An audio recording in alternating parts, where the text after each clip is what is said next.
Bakalım. Evet, İrem konuğumuz. Hoş geldiniz. Selamlar. Evet. Nasılsınız, iyi misiniz? İyiyim. Siz nasılsınız? Çok teşekkür ederim, sağ olun. Siz şu an İsviçre'desiniz, değil mi? Yok, şu an Neredesiniz? Lüksemburg'dayım. Lüksemburg'dasınız. Önce bir baştan çözelim. Özgüncüm burada mısın sen de? Gel her şeyi bir Evet toparlayalım. hocam buradayım. Evet. Şimdi İrem konuğumuz. Sizi biraz tanımak Hoş geldin. istiyorum. Evet Özgün, özellikle hep Eurovision fanları ve bunun ötesinde sizin müzisyen kimliğiniz, konservatuvar eğitiminiz vesaire farklı bir kariyeriniz var. Hem sizi tanımak çok çok arzu ettim. Biraz sizi tanımam mümkün mü? Biraz hem de izleyicilerimiz de tanısınlar. Mutlu olurum. Evet, çok teşekkür ederim. Benim adım İrem. Lüksemburg'da doğdum, büyüdüm. 24 yaşındayım. Hı hı. O Ee, çok gençsiniz daha. Yüksek lisansımı fizikte yapıyorum Viyana'da. Aa, Evet. bu da ilginç. Bir saniye. Ve Kons astrofizikçisiniz değil mi aynı zamanda? Evet, Bachelor Master fizikte yaptım ama Master'ımı şimdi sadece fizikte yapıyorum. Bir Harika. saniye. Bu nasıl oldu peki müzikle fizik? Ya bilmiyorum, hep böyleydi yani. Küçükken hep derdim ki astronot ve şarkıcı olacağım derdim. Harika bir sahne tasarımı var şu an aklımda. Yani kesinlikle böyle müthiş bir o Eurovision sahnesinde bir ay ve onun üzerinde bir şarkı söyleyen astronot olağanüstü bir görüntü. Evet. Aa, peki bu nasıl başladınız bu yola? Hani nasıl ilerledi her şey? Çok kısaca böyle bir geçmişinizden de biraz bahseder misiniz? Ya hep şarkı söylerdim ben. Konservatuvara başladım işte solfeje. Orada hocam bana çok güzel şarkı söylüyorsun dediğinde bana o bir motivasyon verdi. Harika. Lüksemburg'da mı Evet, başladınız tamamen konservatuvar evet eğitiminizi? Lüksemburg'da başladım. Lüksemburg'da başladınız. Okul peki nasıl bir konservatuvardı? Hani klasik ağırlıklı mıydı? İçin neye yönelik bir konservatuvardı? Evet, klasik burada solfej deniliyor yaptığım Hı, şey yani müzik teorisi. müzik teorisi. Evet, klasik gitar da çaldım. E, Böyle yani. Aha. Böyle Ama o başladı. kaç sene sürdü peki konservatuvar? E, Valla okulun yanında hep gittim. Okul haricinde hep gittim yani boş zamanımda. Bütün zaman Yok. bitti. Sonrasında peki? Okul bitti, her şey bitti. Okul bitti, her şey bitti, konservatuar bitti. Ondan sonra Ve kendi müziğimi yapmaya başladım. harika, harika. Peki hani müzikal kariyerinizde e, neler yaptınız? Albümler vesaire veya sahneler. Hani gerçekten böyle hem sizi tanımam hem sohbet etmek istiyorum üzerine konuşmak için. Tabii ki. Şimdi 3 senedir kendi müziğimi çıkarıyorum. Hı hı, 2 tane EP çıkardım. hı hı. Eee, Yani EP küçük bir albüm oluyor. Evet, evet, evet. Ondan sonra evet şey evet böyle. Bu yılda Evet, evet, buyurun. Lüksemburg bu yılda Lüksemburg Song Contest'te Haş Haş şarkısı diye yarışacaksınız ama ben de cümlelerimi toparlayamadım heyecandan. 2024'te de Eurovision finallerinde jüriydiniz Lüksemburg'da. Evet, Ve aynen. yaşınıza göre çok büyük bir başarı. Yani Lüksemburg'da da büyük bir star şeyiniz var, kitleniz var. Orada sevilen, bilinen bir şarkıcısınız. Bu Lüksemburg'da doğduğunuz yerdeki kariyeri nasıl başarabildiniz? Türk asıllı bir şarkıcı olarak. En merak ettiğim konulardan biri de bu oldu. Eee, Çok iyi bir soru. Çok küçük bir ülke diye biliyoruz ya biz. Orada yani kariyer planlamak inanılmaz bir şey geldi. Her zaman. Ya şöyle söyleyeceğim. Lüksemburg küçük bir ülke. Hı hı. Yani Lüksemburg'da zaten çok müzik yapan kişi yok. Eee, Aa. evet, o yüzden hani yapınca aslında direkt büyüyor gibi düşünebilirsiniz. Ha. Onun Aba- için burada hani festivallerde de çıkıyorum, konserlerde çıkıyorum. Hani çünkü evet çok büyük bir konkurans yok. Okey, süper. Peki yaptığınız müzik hani Türkçe veya İngilizce ağırlıklı mı, Fransızca mı? Hangi dilde yapıyorsunuz? Daha çok Almanca yapıyorum şu an Almanca aslında. yapıyorsunuz. Evet, Hmm. Eurovision için İngilizce yapmayı tercih ettim. Hı hı. İlk EP'mde de şöyle bir proje vardı. 5 şarkı çıkardım işte. Beşi de farklı dildeydi. Çünkü 5 dil konuşuyorum. Şaka gibi. 5 dil Lüksemburg sayesinde mi size geçen bir şey? Aynen, Lüksemburg'da böyle olan bir şey, normal bir şey. 5 dil yani bu diller Fransızca, Almanca, İngilizce, başka neler var? Türkçe zaten var. Lüksemburgça ve Türkçe. Lüksemburgça. Lüksemburgça farklı bir dil mi bu arada? Evet, farklı bir dil. Çok absürt ya. Konservatuvarda peki eğitiminizi Lüksemburgça üzerine mi aldınız? Yani o Lüksemburgça mı konuşuyordunuz yoksa hani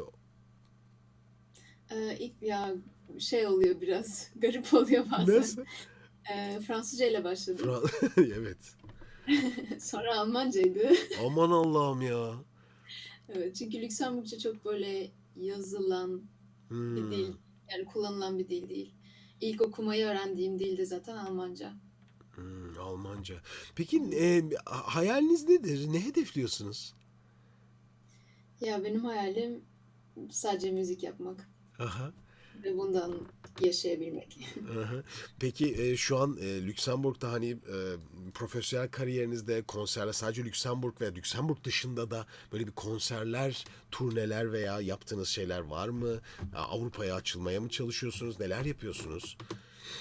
Evet, hedefim zaten Viyana'da olduğum için daha çok Viyana'da da Hmm. konserlerimin olması, Viyana'da müzik yapmam. Yani şu an Hani Viyana'dasınız tamamen artık o zaman. evet, hemen orada okuduğum için şu an oradayım. Ama müziğe mi? Fizikle alakalı devam ediyorsunuz. O çok acayip ya zaten. O başka bir alan. Yani şu an müzik değil, fizikle uğraşıyorsunuz tamamen. Evet, yani ikisiyle de aynı anda Ya uğraşıyorum. ikisinin bir araya geldiği bir şey var mı peki? Ben mesela merak ettim yani. Hani müzikle fiziği bir araya getirdiğiniz neler var? Ya aslında çok yok ama bence bana iyi gelen şey de o zaten. Fiziğin komple başka bir dünya olması. Yani iki dünyada o kadar farklı ki birbirinden. Hani birisinden çıkıp komple Hmm. kafamı dağıtmam için öbür dünyaya girmem bana Allah iyi gelen Allah. bir şey. Valla bir şey değil mi? Biz şimdi çok ilginç bir şey söyleyeceğim size. Bundan yıllar önce Celal Şengör ismini bilirsiniz belki. Jeolog, Türkiye'nin en önemli jeologlarından biridir. Kendisiyle röportaj yapmak istemiştim ve en büyük hayallerimden biri aslında yeryüzünün ve evrenin seslerini konuşmaktı. Yani bütün doğanın sesleri ve evrendeki sesleri varsa. Evet. Bununla ilgili hiç böyle bir şeyiniz var mı? Araştırmanız, böyle fikirleriniz oluştu mu? Çünkü bir şekilde yakınsınızdır diye düşünüyorum. Evet. Ya aslında bachelor tezimde de Ah, profesörüm ikisini birleştirmemi istedi. Yani müzikle uzay bilimini birleştirmemi evet, istedi. ne çıktı peki? Ben de em, şey yaptım. Türkçesini nasıl anlatacağım? Em, Siz hmm, Fransızca konuşun biz anlarız diyormuşum. Bir şekilde anlatın yakalarız biz e, merak etmeyin. data İngilizcesi. Data. Data'nın Ha data Türkçesini data. şu an bulamadım. Data bilgi. Ama benim yaptığım şey yani Ha? uzaya bir ses vermek oldu. Yani Aa, hmm, nasıl bir şey? Uzaya ses mi gönderdiniz yani? yok uzaya ses göndermedim ama uzaydan aldığımız Evet. bilgileri Bilgileri. Data bilgi demek aslında. evet e, bilgileri sese şeye çevirdim. Tona çevirdim. Wow. Aa, Evet biraz inanılmaz. Şimdi bir böyle saniye. anlatamadım O çok iyi mesela ama. o uzaydan aldığınız datalar ses dataları mıydı yoksa başka bir şey miydi? Neyin datasını aldınız? Neyin bilgisini aldınız? Mesela gezegenlerin büyüklüğünü aldım ben. Hmm. Bu data dediğimiz zaten sadece bir sayı aslında. Hani o Evet. sayıyı istediğimiz şeye çevirebiliriz. Çok iyi He. anlatamıyorum şu Ha anda ama. mesela Sinyallerden veriler alındı. O verileri de siz analiz ettiniz. ama Evet. şimdi ben şimdi şunu merak ettim. Sesle analiz Ha ettim. okey. Mesela Merkür ve Mars'ın seslerini neye analiz ettiniz? Neye çevirdiniz? Hangi notaya tekamül etti? Frekansa mı tekamül etti? Neye karşılık geldi? Evet, frekansları şey yaptım galiba. Ee, Güneşten uzaklığına göre frekansı Oo, öyle ayarladım. tasarladım. Çok acayip ya. Çok acayip valla. Peki bir şey soracağım. Çok alakasız belki ama şimdi madem fizikle de ilgileniyorsunuz aslında çok doğru bir kişisiniz bu soruyu sormam için. Mesela dünyada en çok tartışılan şeylerden biri, hani 442 frekans, 432 frekans kaosu vardır ya işte. Bu frekans işte şeytan frekansıdır. İnsanın doğasını bozmak için vardır. İşte 432 frekans doğaldır. Doğa seslerini içerir, sizi rahatlatır. Öyle o kaosla ilgili bir şeyiniz var mı, fikriniz? Yok, o öyle şeyler hiç fikrim yok Aman açıkçası. Allah'ım. Hiçbir şekilde düşünmüyor musunuz o konuda, öyle bir kaotik konularda? Komple teorisi yok. Özgün, ne yapacağız? Hiçbir şey konuşamıyorum. Hayır şey, İrem Hanım'da benim en çok dikkatimi çeken şu oldu hocam. Yani bir astrofizikçinin tüm dünyaya sesini duyurabilecek bir platforma çıkması. Eurovision şarkı yarışması. Evet, Ve doğru. eğer 24'ünde kazanırsanız, ki çok büyük ihtimalle kazanacaksınız. İnşallah. Favorilerden birisiniz. Harika. Haş'ı tüm dünya çapında duyuracaksınız. Ve artık da yani uzaya da sesinizi duyurma şansınız var. Belki ISS'te falan şarkınız dinlenecek. Evet, Ya çok bu güzel. bir çok heyecanlı bir bu, ya bu mesleğinizle birlikte yani astrofizik lisansınız var. Aynı zamanda da caz, vokal ve müzik üzerine, solfej üzerine eğitim almışsınız. E, Ya bu Çok bir hayal absürt ya. aslında. Eurovision şarkı yarışması yarışma hayali. Çok önceden gelen bir hayal miydi sizde? Yani bu 24 Ocak'tan gelen süreye işte. Onu biraz bahseder misiniz? Yani mesela Eurovision'a bakış açınızı çok merak ediyorum. Daha önce dinlediniz, kimleri desteklediniz? Ailecek hep seyrederdik. Hı hı. Türkiye katılırken zaten hep seyrederdik. Evet. Benim en büyük idolüm küçükken Hadise'ydi. Oo, harika. Benim hayalim öyle başladı zaten. Süper. Harika. Bir şey soracağım. Şimdi Hadise mesela artık Türkiye'de, biliyorsunuz. Yani orada belki şeyde ünlü olduktan sonra buraya geldi. Burada kariyerine devam etti. Hiç böyle bir hayalin var mı? Türkiye'ye gelmek, Türkiye'de de bir kariyer yapmak gibi. Olabilir. Yani evet. Evet, Neden olmasın? neden olmasın? Bence sanki böyle kariyer olarak Elon Musk'la beraber ayda şarkı söyleyen kadın şeklinde bir hayal çok daha güzel geldi bana. Çok teşekkür ederim yayınımıza katıldığınız için. Çok başarılar diliyoruz size. Özgüncüm, buyur sen de. Ben bir küçük istekte bulunabilir miyim? Bu arada cümlelerimi isteyeceğim de. ya bir saniye, ben Lüksemburg'da pardon. aynı şeyi mi isteyeceğiz seninle yoksa şu anda? Lüksemburg'da bir böyle bir tını, Halk türküsü, şey olur, şarkı türkü olur. var Ya da mı? bir çocuk şarkısı bile olabilir, ninni. Bayağı var Türk şarkı. Benim bile Lüksemburgça şarkı benim Türkçe. Ay, söylemedim. Senin de var Lüksemburgça şarkın, öyle mi? Evet, aynen. Var yani. Ya canlı canlı senden alsak olur mu İrem? Ne güzel olur. Sesini de canlı dinleriz. Bayıla bayıla harika bir şey olur. Tamam, kendi şarkımı söyleyeceğim. Lütfen kendi şarkını söyle. Baby, jeg siger, vi gør mafia an den Arm, los mich nicht los. Ich kennt ewig Schleie bleiben und dir viben, alles passt. Evet.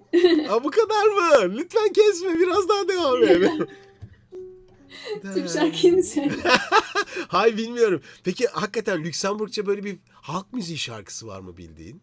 Biz çok merak ediyoruz çünkü böyle. Halk müziği yok galiba. Ninni olabilir.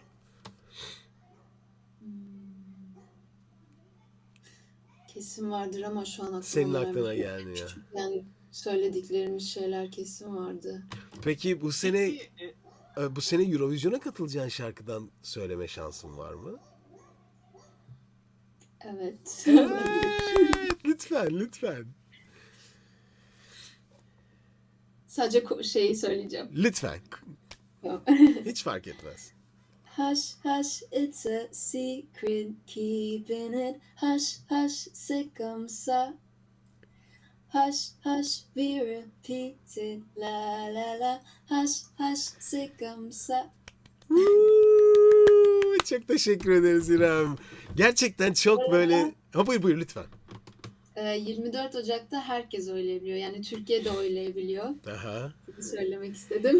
Harika. Herkes oylayabilir. Ya sen o kadar sıcak, samimi ve şeysin ki, böyle hani nasıl diyeyim, doğalsın ki seni sevmemek mümkün değil. Çok sıcaksın gerçekten. Seni kesinlikle destekleyeceğiz. Özgün, var mı senin de söylemek istediğin bir şey? Evet, yani 24 Ocak'ta Türkiye'de oy kullanacak Lüksemburg şarkı yarışmasında. çok zor bir süreç. Daha önce biz mesela geçen yıl Emre Hoca CC ile bir röportaj yapmıştı. Orada da aynı heyecan vardı. Şimdi size de aynı heyecan var. Ben sadece son bir şey sormak istiyorum. Lüksemburg Song Contest ve daha sonrasında kazandığınız zaman Eurovision şarkı yarışması için size şu anda pozitif ve negatif beklentileriniz neler? Yani bunu şimdiden sorabilir miyim bilmiyorum ama gerçekten çok merak ettiğim bir konu. Bence yani negatif beklediğim bir şey yok. Çok tatlı. Yani o heyecana hazırsınız. O zaman büyük başarılar diliyorum. Başarılar İyi ki diliyoruz. sizi tanıdık. İyi ki Süpersiniz. yayına geldiniz. Yürekten destekliyoruz sizi. Harikasınız. Çok teşekkürler. Ailenize de selamlarımızı iletin lütfen. 24 Ocak için büyük başarılar. Başarılar. Son Teşekkür ederim. fanlara söylemek istediğiniz kanal takipçilerine ya da Emre Hoca takipçilerine. Evet, 24 Ocak'ta benim için oy kullanırsanız çok sevinirim. İrem'e destek o zaman. İrem sevgiler, görüşmek üzere. Çok teşekkürler yanımıza Görüşmek katıldığınız üzere, için. çok teşekkürler. Bay bay, bay bay. Peki, harika. Ya acayip tatlı ya. Değil mi? Oo, fena. Hakikaten çok samimi, çok sıcak İrem. Hakikaten bayıldık ya. Bu arada siz neredesiniz abi? Nereye gittiniz? Ha, burada mısın? Özgür, sen burada mısın? Evet hocam sesim geliyordu. Çok çok keyifli. Biraz İrem böyle şey konuşuyor. Sakin sakin konuşuyor biraz ama konuşmaya kendini anlattıkça da çok keyifli hikayeler var. İlginç de projeleri olmuş. Ben ilk defa hem müzik hem fizik uğraşıp Eurovision'a katılan birini görüyorum. Daha 24 yaşında. Orijinal. Hoşumuza gitti. Peki. Ebru Gündeş'le devam edelim o zaman. Evet, haydi bakalım. Özgün, bizde aslında, bunu Ebru Gündeş babında söylemiyorum. Müzikle fiziği biz yanlış anlıyoruz. Yani bizde müzikle fizik daha çok manken şarkıcılık kariyeri için kullanılan bir şey. Evet. İlk defa gerçek anlamda müzik ve fizik kullanan birini gördüm, o da iyi ya. Ya bir de uzay fiziği hocam büyük bir matematik gerektirir. Böyle Evet. her benim diyen insanın okuyacağı bölümler değildir. İleri bir Evet. IQ'nuzun yüksek olması lazım, EQ'nuzun yüksek olması lazım. Evet, tabii canım. Valla ben İrem Susa'ya Çok çok acayip. teşekkür ediyorum böyle bir Evet. kariyer planı yaptığı için. Evet. Umut verdi. İnşallah. Güzel.